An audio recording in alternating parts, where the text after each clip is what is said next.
나라를 새롭게 하시는 하나님이라는 제목으로 함께 말씀을 나누겠습니다. 한 주간 동안 여러분 기도해 주셔서 더 감사를 드리고, 우리 이경수 목사님 이렇게 또 새벽에 인도해 주셔서 감사를 드립니다. 오늘 우리는 이제 광복된 지 78년이 되고 있습니다. 그런데 3.1절과 광복절을 혼동하시는 분들이 있습니다. 비슷한 것 같은데 막상 구분하려고 하면 조금 어려운 분들이 있어서 잠깐 제가 정리를 하면, 3.1절은 잃은 그 주권을 다시 찾기 위해서 목숨 걸고 몸부림친 날, 그리고 우리의 주권을 회복을 기다리는 그 날을 위하여서 외쳤던, 몸부림을 쳤던 날이 3.1절이고, 3.1절은 잃은 나라를 구하기 위해서 눈물을 흘린 날입니다. 눈물을 흘린 거예요.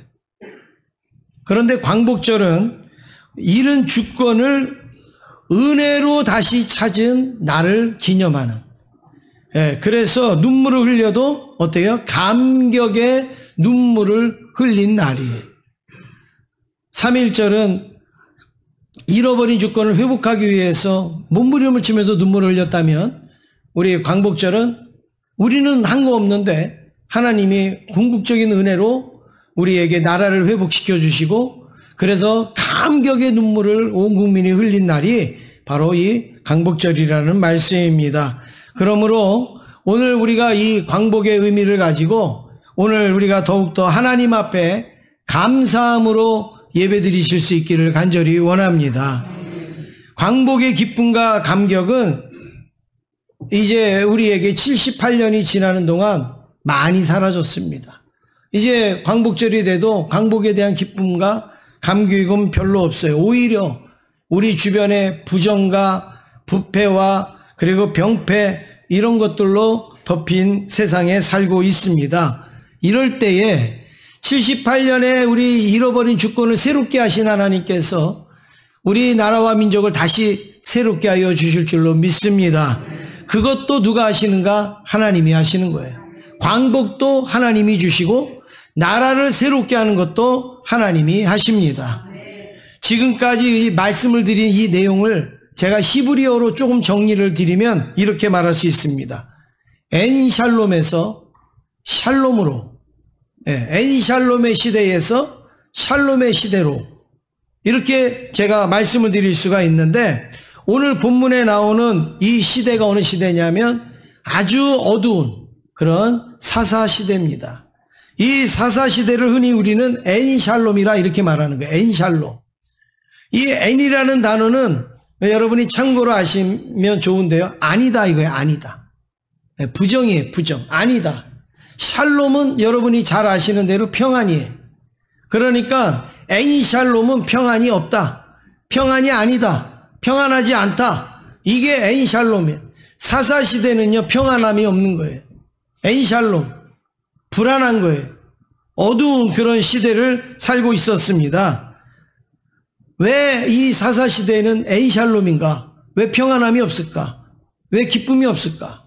내가 예수를 믿으면서 왜 나에게는 이상하게 평안이 없을까? 왜 나에게는 기쁨이 없을까? 물론 우리 환경이 그럴 수도 있어요.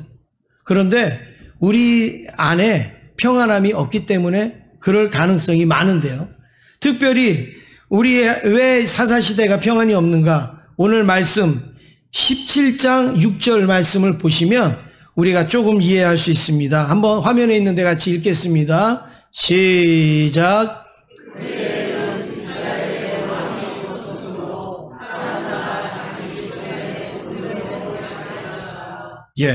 사사기에는요 길지 않은 말씀인데 이와 같은 말씀이 4군데나 나옵니다. 4군데나.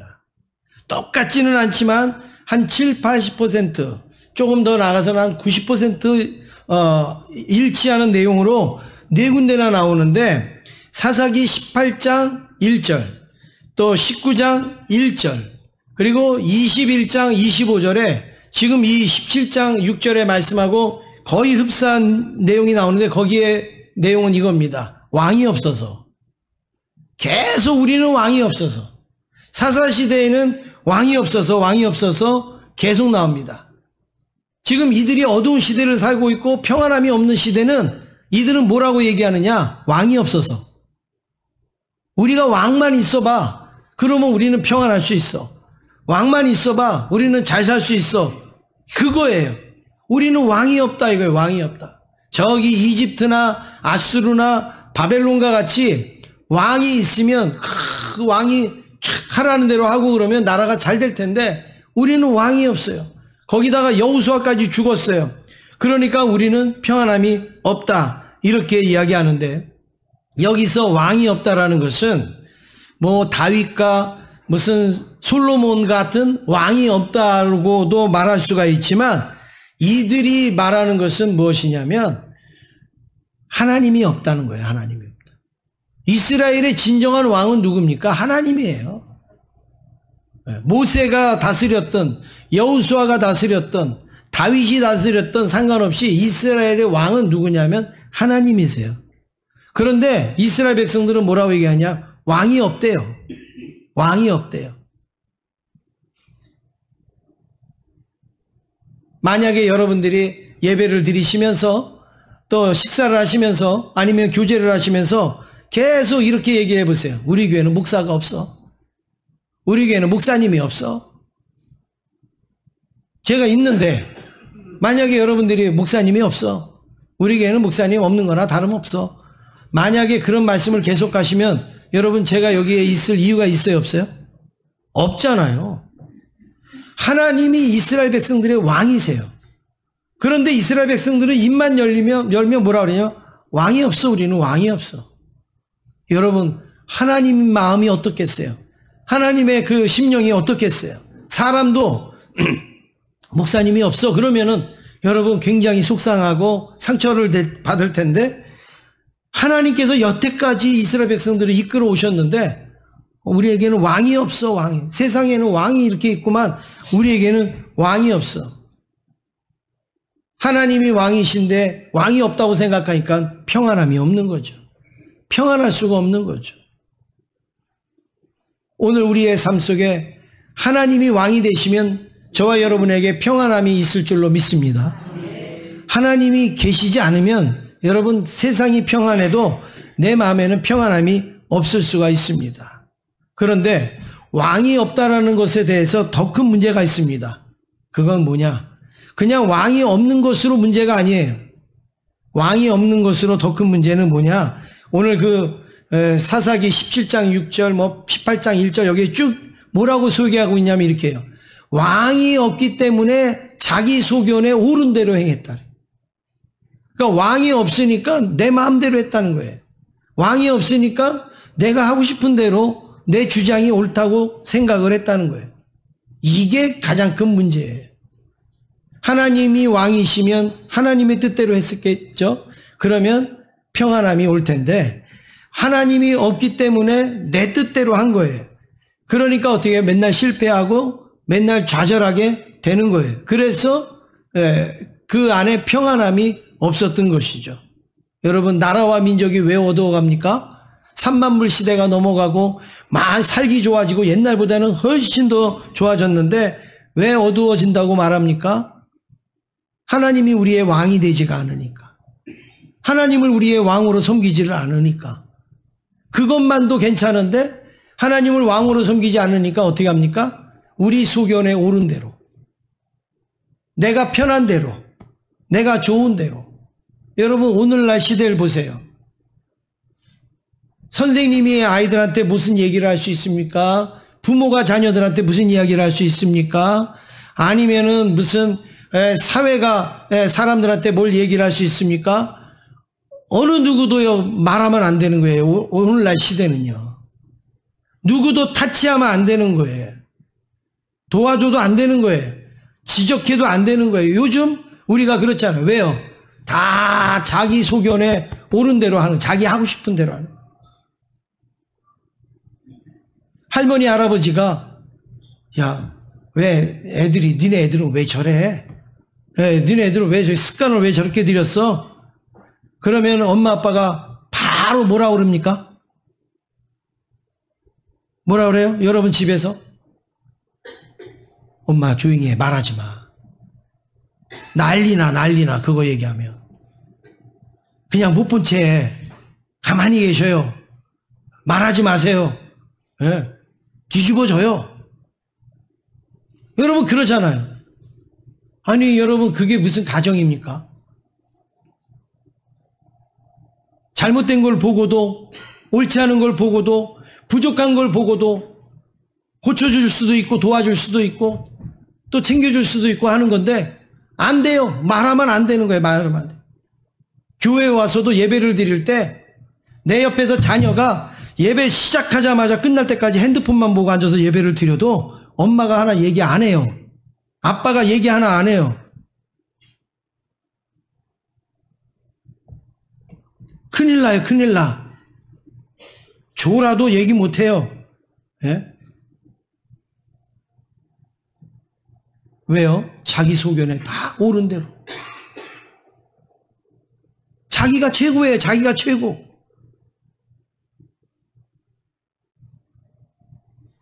그렇잖아요. 오늘 시대. 그러니까 어둑 따르는 거예요. 그러니까 못 읽기를 합니까? 못 먹기를 합니까? 뭐라 다 해요. 그런데요. 안 돼요. 학교에서도 선생님이 이 영상을 보니까요. 선생님이 가르치고 있는데 옆에 앉아가지고 라면을 먹고 있더라고요. 아이가. 여러분 보셨죠? 그런데도 말 못해요. 너 저리 가라. 이걸 못해요. 너 왜 거기서 그거 먹냐? 아, 못해요. 선생님이 가르치는데 여기 나가서 대자로 두루놓고 자요. 그래도 말을 못해요. 왜 그러냐면 자기 소견에 옳은 대로. 이게 오늘날에는 뭐 인권 이런 식으로 말을 바꿔서 얘기를 하지만 성경적으로 말하면 지금 그거 아니에요. 나한테 거슬리게 하지 마세요. 나한테 거치게 하지 마세요. 그냥 이거잖아요. 그러니까 아무것도 목사도 성도들한테 뭐 얘기 못하고 부모도 자녀들한테 뭐 얘기하고 선생님도 아이들한테 말 못하고 어느 사회에서도 할 수 있는 게 없어요. 그러니까 상상도 못하는 일들이 막 일어나는 거 아니겠습니까? 이렇게 어두운 시대에 나라를 어떻게 새롭게 할 것인가, 오늘 하나님께서 어떻게 새롭게 할 것인가 오늘 우리 살펴보기를 원합니다. 첫 번째는 하나님의 인도를 받아야 돼요. 이스라엘 백성들은 40년의 광야 생활을 마치고 드디어 가나안에 들어왔습니다. 가나안에 들어왔는데 어떻게 땅을 정복해야 될지 모르겠는 거예요. 어떻게 땅을 정복해야 될지. 마치 이런 거죠. 여러분 만약에 한 40억 로또를 맞았다. 여러분 그 사람이 그 40억을 규모 있게 쓰겠어요? 못 쓰겠어요? 못 써요. 어떻게 써야 될지를 모르는 거예요. 예. 그냥 한 400만 원이면 뭐 쓰겠죠. 한 4천만 원이면 쓰겠죠. 근데 40억 이렇게 들어오면 뭘 어떻게 해야 될지 모르는 거예요. 마찬가지로 이들이 맨날 종살이 하다가 광야 생활하다가 이제 가나안에 딱 들어갔더니 여기가 너희들 땅이다 그랬더니 어떻게 해야 될지 모르는 거예요. 어떻게 정복해야 될지 모르는 거예요. 그때 이런 기도를 합니다. 1절 말씀 우리 같이 화면에 있습니다. 읽겠습니다. 시작.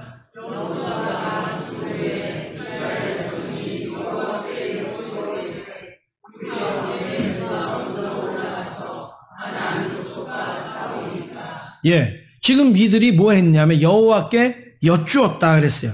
여호와께 여쭙다. 하나님, 가나안에 왔는데 어떻게 정복을 해야 됩니까? 이렇게 여쭈었다라는 거예요. 여기서 여쭙다라는 거는 그냥 궁금해서 이렇게 물어봤다라는 게 아니라 아주 인생에 중요하고 심각한 그 문제를 상담받듯이, 진로 상담을 받듯이, 인생 상담을 받듯이 그렇게 하나님 앞에 묻는 자세, 지도를 받는 그 자세, 그게 바로 하나님 앞에 여쭈었다라는 거예요. 어두운 시대를 이기는 비결이 무엇이냐? 우리 소견대로 하는 게 아니라, 우리의 계획대로 하는 게 아니라 하나님의 의도는 뭔가, 하나님의 방법은 뭔가, 하나님의 뜻은 무엇인가를 먼저 묻는 자세가 귀한 자세입니다. 위대한 영적 거장들은요, 뭐 머리가 뛰어나거나 실력이 있는 것도 있지만 더 중요한 건 하나님 앞에 늘 물었던 사람들이에요. 작은 것 하나라도 물었던 사람들. 성경을 어디를 봐도요, 영적 거장들은요, 하나님 앞에 다 물었어요. 여쭈었단 말이에요. 특별히 하나님 마음에 합한 사람이라고 하는 사람이 누구죠? 다윗이잖아요. 이 다윗은요, 말끝마다 물어봐요. 하나님 앞에. 작은 것부터 큰 것까지 하나님 앞에 다 여쭈어요. 사무엘상 23장 2절 말씀을 한번 보시겠습니다. 시작. 이에 다윗이 여호와께 묻자와 이르되 내가 가서 이 블레셋 사람을 치리. 됐습니다. 여기 보세요. 다윗이 여호와께 블레셋 사람을 치리까 이렇게 물었잖아요. 다윗은 도망 다니는 시기에도 또 아주 어린 시기에도 또 자기가 죄를 짓고 잘못한 시기에도 언제든지 상관없이 하나님 앞에 이렇게 묻는 자세가 늘 있었습니다. 여러분, 묻는 거는요, 부족한 게 아니에요. 묻는 거는 창피한 게 아니에요. 선생님이 제일 좋아하는 학생이 질문 많이 하는 학생이 제일 좋대잖아요. 묻는 것은요, 부끄러운 게 아니에요. 잘하려고 묻는 거 아니에요? 잘 되려고 묻는 거 아니에요? 하나님 앞에서도 여러분 열심히 여쭙기를 간절히 원합니다. 물으실 수 있기를 간절히 원합니다. 특별히 큰 일을 하거나 어떤 중대한 결정을 내리거나 어떤 일들이 있을 때 여러분 꼭 하나님 앞에 물으세요. 내가 이렇게 하고 나서 하나님 이건 어때요? 그거는요 묻는 게 아니에요. 내가 노란색을 선택해 놓고 하나님 어떤 색을 선택할까요? 이게 됩니까? 안 되죠. 색깔을 쭉 놓고 하나님 어떤 색을 할까요? 이렇게 돼야지 이게 여쭙는 거예요. 그런데 나는 노란색을 벌써 잡았어요. 그리고서 하나님 어떤 색을 할까요? 그거는 묻기는 묻는 거지만 결정은 이미 내가 낸 거예요. 우리의 삶 속에 여러분 이런 일들이 많이 있지 않습니까? 내비게이션, 차를 타고 다닐 때 내비게이션이 얼마나 유용합니까? 그러니까 내비게이션 타면은 내가 어디 목적지를 딱 찍으면 그 목적지까지 안내를 해주잖아요. 그래서 굉장히 유용합니다. 그런데 한 가지 더 유용한 점이 있어요. 내비게이션은. 무엇인지 저는 이게 더 중요하다고 생각하는데 서울 같은 데는 여러분 내비게이션을 가지고 가도요 신호를 한번 잘못 봤거나 아니면은 이 차선을 잘못 서거나 뭐 아니면 살짝 지나가거나 뭐 이러면요 이건 대책이 안 서요. 그렇죠? 신호 하나 잘못 받으면 다리를 건너갔다 와야 되기도 하고 또 뭐 다른 동네를 막 가기도 하고 이거 뭐 우회전도 안 되고 좌회전도 안 되는 데도 있고 굉장히 어렵습니다. 그런데 내비게이션이 있으면 뭐가 좋은가? 내가 길을 잘못 들었어도 바로바로 수정해서 알려주는 거예요. 내가 길을 놓쳤어도 이거 어떡하지? 그래도 어떻게 해요? 다음에 가서 유턴하면 되고 또 다음에 가서 오른쪽으로 가면 되고 그때 내가 잘못된 길을 이제 고쳐주는 거예요. 수정해 주는 거예요. 저는 이 내비게이션이 이게 좋다고 생각해요. 여기서 뭐 부산 간다? 뭐 그거야. 우리가 이정표 보고도 쭉 갈 수 있어요. 근데 이정표 보고도 안 되는 게 있잖아요. 그런 거. 길을 놓쳤을 때 이거는 방법을 몰라요. 그런데 내비게이션은 그때마다 알려주니까 얼마나 좋습니까? 하나님의 인도하심이 바로 이거예요. 우리가 여기서 천국 가는 거, 뭐 그거는 우리가 예수 믿으면 가는 거예요. 그런데 가는 과정 속에서 얼마나 돌발적인 일들을 만나고 얼마나 많은 일들을 만납니까? 그때마다 우리가 할 수 있는 게 없어요. 그때 하나님께서 수시로 알려주신단 말이에요. 수시로 인도해 주신단 말이죠. 그게 바로 하나님께 여쭙는 신앙의 자세입니다. 그 전 세계적으로 유명한 부흥 강사라고 하는 빌리 그레이엄 목사님 아시죠? 이분이 설교하기 전에 벌써 사람들은요 반 이상이 마음문이 열리는 거예요. 은혜를 다 받는 거예요. 왜 그러냐? 설교 전에 여러분 그 찬양, 설교 전에 기도, 그 설교 전에 일어나는 일들이요 설교 시간에 마음문이 열리느냐 닫히느냐 결정적인 역할을 합니다. 그러니까 설교자가 뭐 설교를 잘해야 되기도 하지만 또 중요한 건 뭐냐면 설교 예배 전에 모든 시간들이요 모든 순서들이요 우리의 마음문이 싹 열리는 순서가 돼야 되는 거예요. 찬양대가 찬양을 은혜스럽게 그렇게 하면 벌써 마음이 은혜 받을 마음으로 싹 되는 거예요. 기도자가 기도를 하면 또 우리의 마음이 평안해지는 거예요. 안내 쓰는 분이 안내를 잘하면 우리가 마음이 편안해지는 거예요.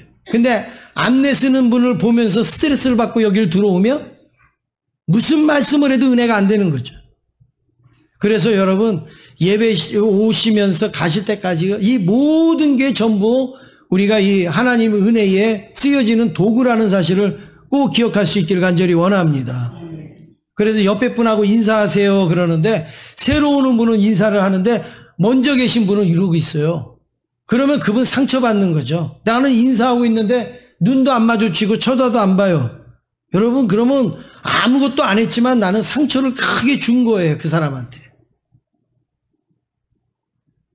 괜히 인사하고 그러는 거 아니에요. 전부 여러분 예배예요. 이게 전부 다 필요한 거예요. 그래서 기도하시는 분들도 우리 뭐 장로님들 뭐 다 기도 열심히 잘 하시는데 기도하시는 분도 기도 열심히 하고 준비하고 나오셔서 기도하셔서 설교가 그냥 줄줄줄 되도록 그렇게 기도하셔야 돼요.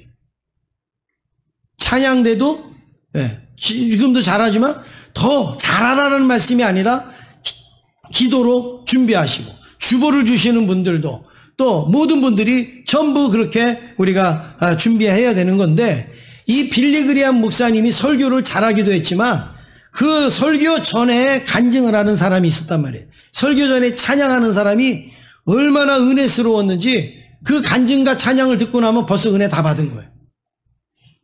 그 사람이 누구냐? 킴 웍스라는 우리나라 여인이에요. 킴 웍스라는 여인인데 이 여인이 찬양하고 간증하면 다 마음문이 열려서 수만 명, 수천 명이 다 은혜를 받았다고 그러는데 킴 웍스는요 6.25 전쟁 때 실명을 한 사람이에요. 그러니까 앞이 안 보이는 사람이에요. 그리고 고아원에서 엄마 아빠가 없으니까 자랐어요. 그리고 미군의 도움으로 미국에 가서 거기서 이제 공부를 하고 그리고 성악을 공부를 해갖고 훌륭한 성악가가 된 거예요. 그래서 빌리그리암 목사님 이 집회 때마다 같이 다니면서 간증하고 찬양해서 은혜를 쫙 끼쳤던 사람이 우리나라 사람 이 킴 웍스라는 여인인데 이 여인이 무슨 간증을 했느냐 이런 간증을 했습니다. 한번 들어보세요. 사람들이 나를 인도할 때 이제 붙잡아 주잖아요. 그리고 자기를 안내해 주잖아요. 앞이 안 보이니까. 나를 인도할 때 100이면 100명, 1000명이면 1000명이 전부 다 저기 100m 앞에 뭐가 있다 얘기하지 않았다는 거예요. 저기 산 넘어가면 뭐가 있다 얘기하지 않았다는 거예요. 전부 자기를 인도해 줄 때 어떻게 인도했냐면 발 앞에 내 바로 발 앞에 물이 있다. 그러니까 팔짝 뛰어넘으라든지 아니면 계단이 있다. 그러니까 올라서라든지 이렇게 인도를 했지 100m 앞에 1000m 앞에 뭐가 있다라고 얘기해 본 적이 없다는 거예요. 여러분 맞아요 안 맞아요? 맞아요. 하나님이 우리를 인도하실 때 우리는 어떻게 생각을 합니까? 100m 앞을 보기를 원해요. 1000m 앞을 보기를 원해요. 하나님 100m 앞에는 뭐가 있어요? 1000m 앞에는 뭐가 있어요? 하나님은 그렇게 인도하지 않는다는 거예요. 이 킴 웍스가 하는 얘기가. 하나님도요 내 발 앞에 있는 거 물이 있는지 계단이 있는지 웅덩이가 있는지 이거를 인도해 주신다라는 거예요. 근데 우리는 어떻게 해요?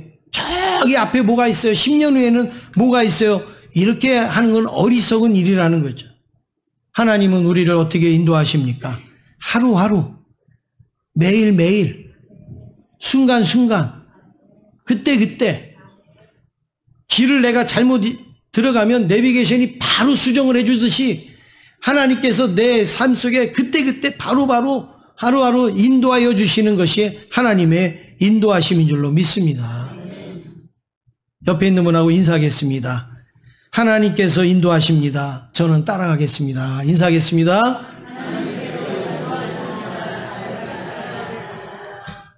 두 번째로 포기하지 말고 도전하는 겁니다. 이스라엘 백성들에게는 좋지 않은 습관이 있었습니다. 그게 무슨 습관일까요? 돌아가자. 하나님의 인도하심을 따르면서도 뭔가가 장애가 있거나 어려운 일이 있으면 이들은 습관처럼 나오는 말이 돌아가자. 돌아가자. 포기하자.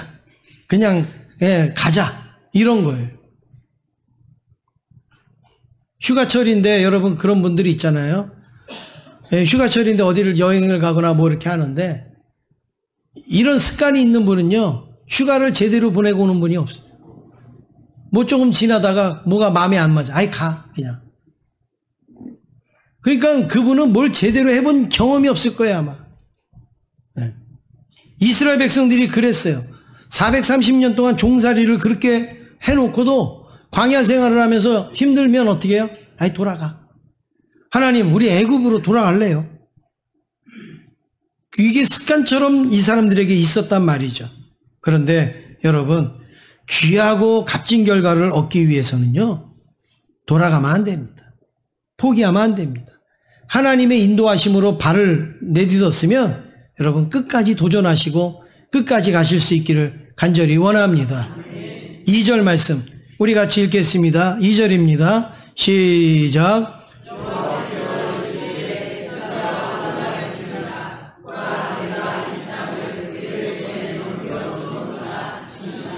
예, 여호와께서 이르시되 유다가 올라갈지라 보라 내가 이 땅을 그의 손에 넘겨주었다. 하나님께서 넘겨주셨다. 여기서 넘겨주셨다라는 얘기는 그냥 가봐 올라가봐 될 거야 그게 아니라 하나님께서 생명을 걸고 그 땅을 얻도록 책임져 주신다라는 약속의 말씀이 그 손에 주셨다라는 거예요. 우리 앞에 놓인 문제들을 하나님은 우리에게 넘겨주신 거예요. 우리 교회의 문제를 우리에게 하나님은 넘겨주신 거예요. 우리 나라의 문제를 우리에게 하나님은 넘겨주신 거예요. 여기서 넘겨주셨다라는 말씀은 두 가지 의미가 있습니다. 하나는 우리가 감당할 수 있다는 거예요. 가나안 땅을 너에게 넘겨줬다. 이거는 이스라엘 백성들이 가나안을 정복할 수 있는 그러한 능력이 있다. 이거 감당할 수 있다. 이것을 하나님이 알고 주신 거고 또 하나는 뭐냐? 하나님께서 책임져 주신다. 하나님께서 책임져 주신다라는 거예요. 어떤 의미든 상관없습니다. 하나님이 우리에게 넘겨주신 것은 우리가 감당할 수 있는 줄로 믿습니다. 어려워도 여러분 힘들어도 넘어야 돼요. 넘어야 돼요. 그래도 가야 돼요. 우리가 넘지 못할 산은 아무것도 없습니다.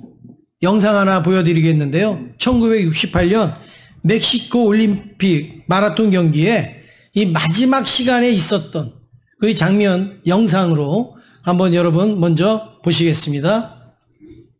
이제 42.19km를 달리는 마라톤에서도 정말 눈물겨운 완주가 있었죠. 1968년 멕시코 올림픽 남자 마라톤이었습니다. 네. 이 주인공이 이제 탄자니아의 네. 존 스티븐 아크와리 예. 선수인데요.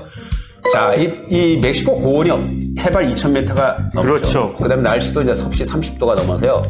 이때 출전한 선수 가운데 75명이 출전했는데 18명이 중도에 기골을 했습니다. 자, 이 아크와리 선수가 이제 한 절반쯤 달렸을 때 19km쯤에서 자리 다툼을 하다가 다른 선수하고 부딪혔어요. 예. 그래서 이제 무릎 관절도 다치고 어깨도 넘어지면서 엉덩이를 다쳤습니다. 예.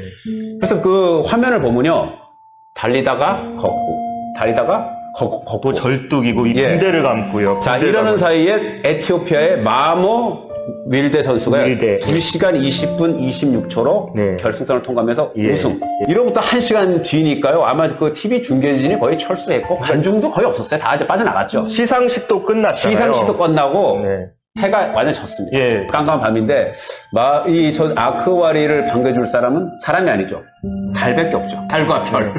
그래도 영상 보니까 극소수의 좀 관중들은 있긴 있더라고요. 예. 박수를 쳐주는. 그래서 마지막으로 1시간이나 늦었죠. 3시간 25분 27초. 네. 겨우 결승선에 들어왔습니다. 아, 네. 정말 자기 자신과의 처절한 사투더라고요. 그 영상을 보니까. 역사적인 완주인데 이 아크와리 선수가 경기가 끝난 다음에 정말 멋있는 말, 유명한 말 남겼습니다. 네. 아시죠? 네, 조국은 출발하라고 나를 5,000마일이나 떨어진 이곳에 보낸 게 아니라 완주하라고 보낸 것이다. 네.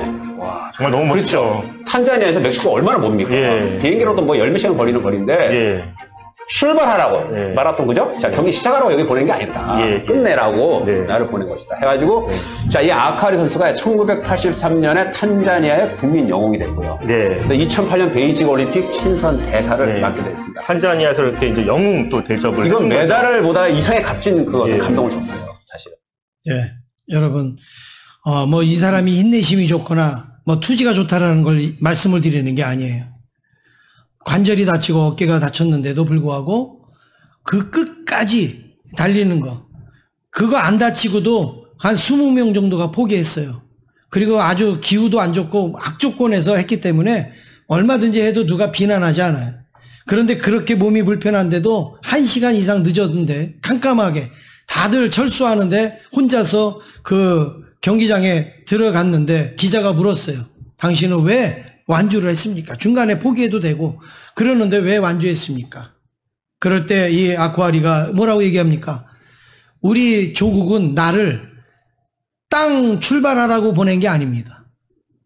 완주하라고 보냈습니다. 네, 완주하라고. 끝까지 뛰라고. 내가 몸이 불편하고 다쳤어도 그래서 나는 조국의 사명을 가지고 뛴 것입니다. 그런 내용 아니겠습니까? 하나님이 오늘 저와 여러분에게 이 땅에 보내신 것은 포기하라고 보냈겠습니까? 완주하라고 보내신 거예요. 끝까지 뛰라고 보내신 거예요. 무엇이든지 여러분이 하나님이 주셨다고 여기십니까? 가정이든 아니면 교회든 아니면 내 사명이든 여러분 특별하지 않는 이상 완주할 수 있는 은혜가 있기를 간절히 원합니다. 완주해야 끝까지 가야 하나님의 은혜를 우리는 누릴 수가 있는 거예요. 중간에서 그만둬가지고 여러분 뭐가 이루어질 수가 있겠습니까? 목사도요 목회 그만두고 싶을 때 있어요. 그렇지만 완주하는 성도님들도 포기할 때가 있을 거예요. 하고 싶을 때가 있을 거예요. 그렇지만 완주하는 거예요.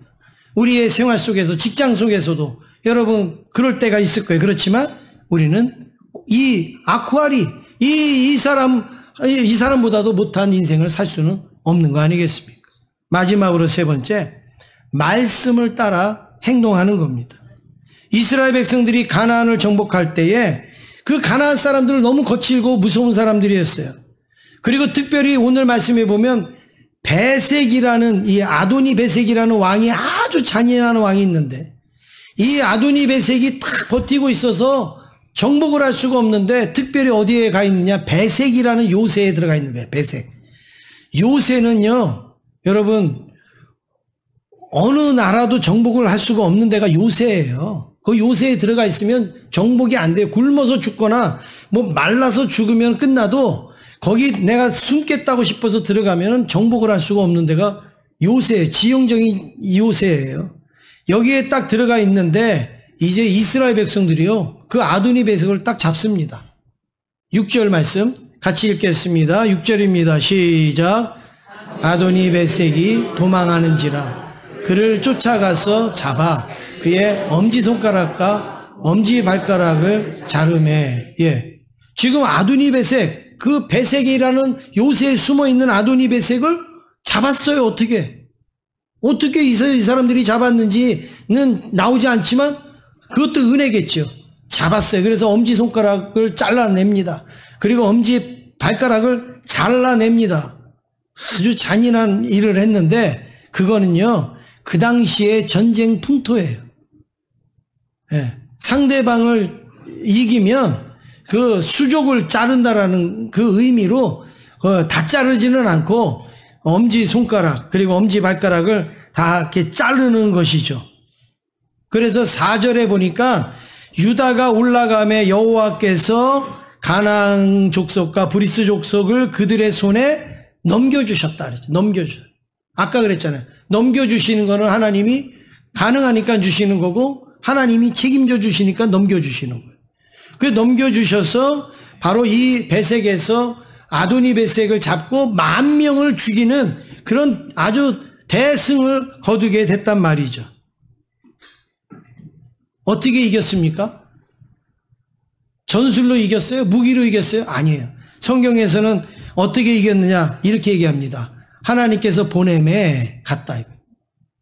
하나님께서 보냄에 갔다.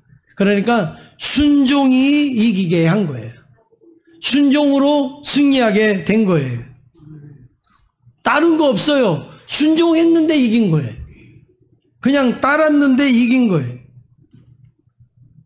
대단한 무기, 어떤 무슨 아주 특별한 전략을 가지고 싸워서 이긴 게 아니라 순종했는데 이긴 거예요. 여러분, 아까 그랬잖아. 이스라엘 백성도 여쭈었다.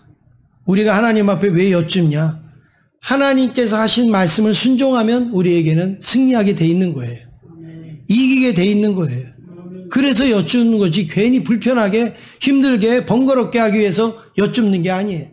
하나님께서 주시는 대로 하나님께서 인도하시는 대로 순종하면 하나님께서 우리에게 승리를 주실 줄로 믿습니다. 그래서 여러분 우리가 이런 걸 생활화하셔야 되는데 작은 것부터요 하나님 앞에 자꾸 여쭙고 그리고 하나님의 말씀에 순종하는 훈련을 하실 수 있기를 간절히 원합니다. 뭐 다른 거 여러분 말할 거 없어요. 뭐 대단한 거 말할 거 없어요. 뭐 여러분의 뭐 인생을 어떻게 뭐 바치라 뭐 저는 그런 거 하나도 한 가지만 딱 얘기할게요. 여러분 무슨 일을 할 때 하나님 앞에 여쭈시는데 이것만 여쭈어요. 다른 거 여쭙지 마세요. 그냥 이것만 여쭈어 보세요. 오늘 내가 교회를 못 가게 된 교회를 갈까 말까 이럴 때 한번 여쭤보시라. 그리고서 하나님이 하라는 대로만 하세요. 그러면 여러분 인생에 승리하는 거예요. 하나님, 내가 오늘 교회를 가야 됩니까? 말아야 됩니까? 이걸 여쭤보라고요. 그리고서 하나님이 말씀하시는 대로 하세요. 그러면 반드시 승리합니다.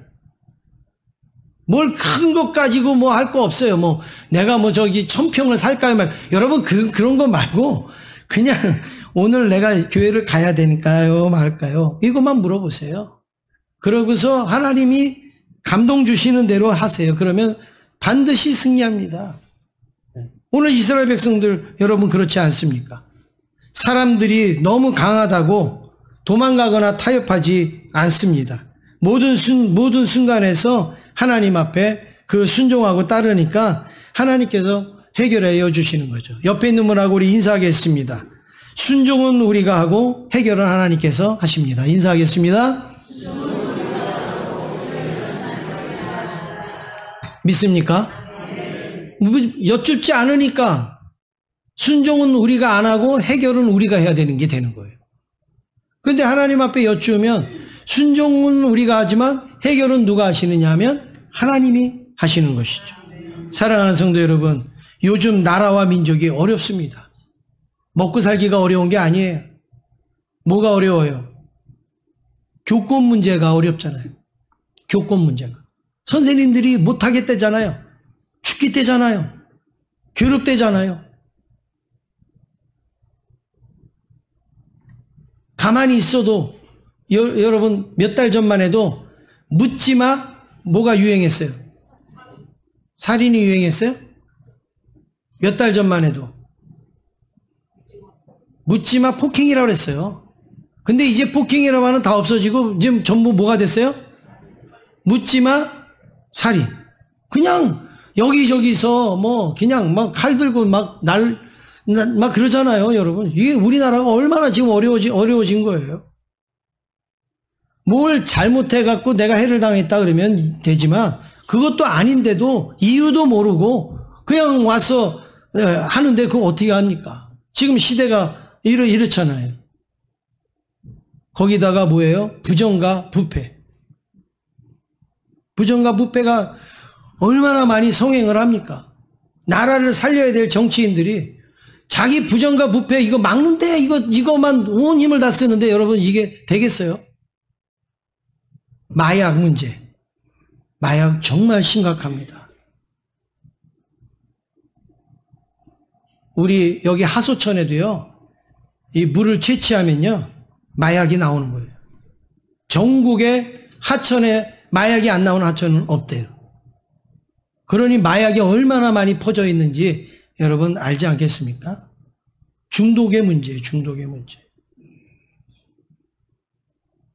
근데 이런 지금 범죄들이 전부 어디서 나오느냐? 여러분, 이 핸드폰에서 나와요.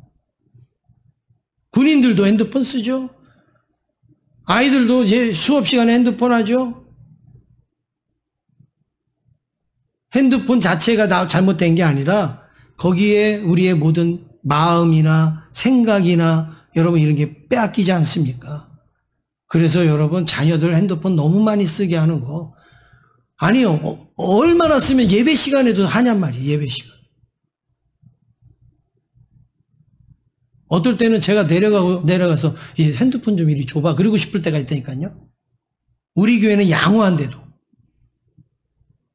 그거 말 못해요. 삐질까봐.